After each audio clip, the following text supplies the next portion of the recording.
Good morning, good afternoon, good evening. Ito po ay pagbati sa lahat ng ating mga deboto all over the world. Since we are celebrating Mass for all our pilgrims and devotees, and a special greeting to those devotees po from Alberta, Canada, at ang mga deboto ng Jesus Nazareno sa Singapore. Magandang pagbati sa inyong lahat. And of course, sa ating mga pilgrims dito, local pilgrims, of course, it is our common knowledge na ang nagsisimba sa Quiapo Church ay hindi lamang from the vicinity of Quiapo or Manila. Marami po dito ang nanggagaling sa iba't ibang mga syudad, and even outside of Metro Manila, and even from other provinces of the Philippines. Welcome po sa ating simbahan ng Jesus Nazareno, ang Basilica Menor at Pambansang Dambana. May isang kwento po about a man. Itong lalaking ito may pamilya, pero naging problema siya ng buong barangay. Bakit kanyo? Dahil yung lalaking ito stayed up the tree, no? Sa isang puno. He's been staying there for days already. Ayaw niyang bumaba. Tinawag na yung pamilya, bumaba ka dito. Bumaba kayo dito, tay. Baba na po kayo. Ayaw niya. Tinawag yung asawa. Darling, bumaba ka dito. Delikado dyan. Dito ka na, sumama ka na sa amin. Ayaw. Pinatawag yung barangay tanod. Baba po kayo dito, ayaw. Pinatawag yung barangay captain. Pinababa, ayaw. Police, ayaw. Hanggang sa bandang huli, tinawag nila yung pare. From a distance, nakita nila yung pare, lumalapit dun sa puno. Ang ginawa lang nung pare. Nako, nung makakita nung lalaki sa itaas ng puno, naggumanon yung dali-dali, palakpakan yung mga tao. Si Father lang pala ang kailangan. Nilapitan ng mga tao yung si Father. Father, binasbasan mo lang. Nagmamadaling bumaba. Ang sabi ng pare, hindi ko po binasbasan. Di ba? Hindi. Ano po ginawa nyo? Ang sabi ko lang, pag hindi ka bumaba dyan, puputulin ko ang puno. Yun lang pala yun. Dali-daling umalis, no? Our words are so powerful, no? Our words, yung salita po natin, speak much about who we are and what kind of, that's the condition of our hearts. No po? Very powerful. Yung mga salita po natin, nakakabigay ng pag-asa. Kung babalikan po natin yung ating karanasan, may mga taong naging special sa atin dahil minsan tayo ibinigyan ng magandang advice or payo. Because of some encouraging words from our friends or maybe from relatives, we're able to hurdle yung ating mga trials and challenges in life. No?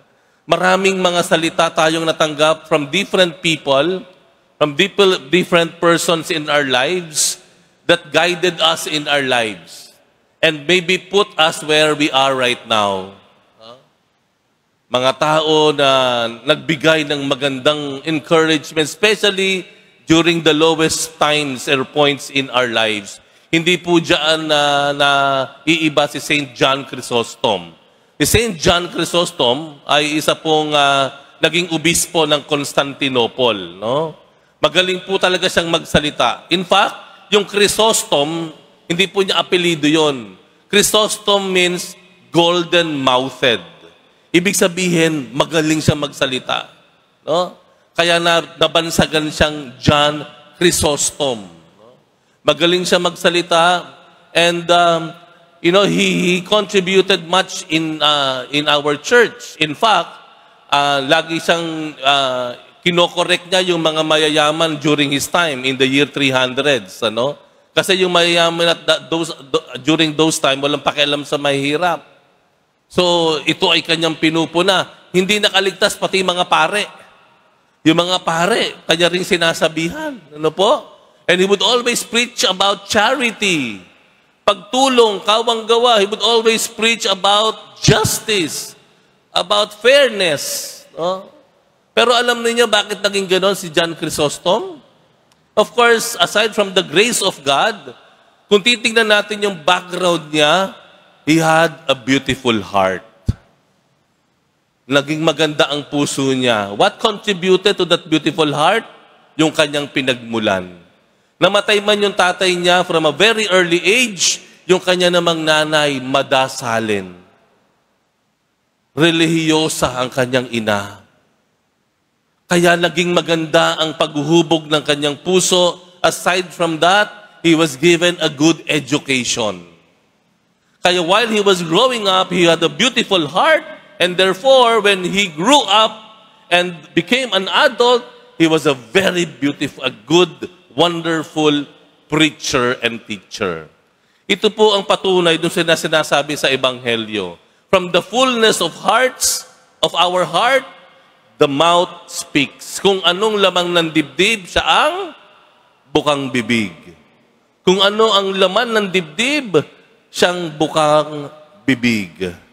So napaka-importante po to form our hearts.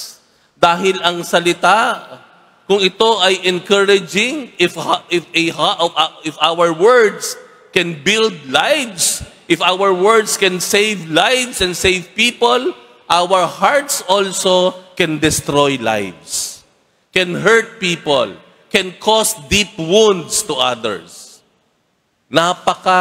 Maselan ang salita. And at times, ang salita po natin, very deceiving. Ano ibig kong sabihin? Akala natin kapag magaling tayong magsalita, we are pleasing the Lord.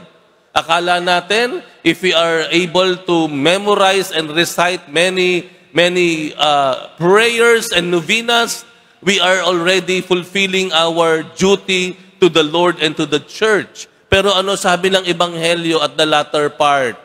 At the latter part, sinasabi doon sa Ebanghelyo na hindi po pwedeng puro salita lang tayo. Kailangan ito ay mayroong kasamang gawa. If we are only good with our words, but our actions do not reflect our faith, then we are just like being built in a very shallow and weak foundation.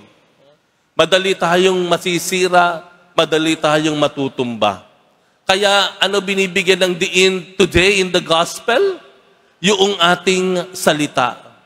Let us be careful with our words.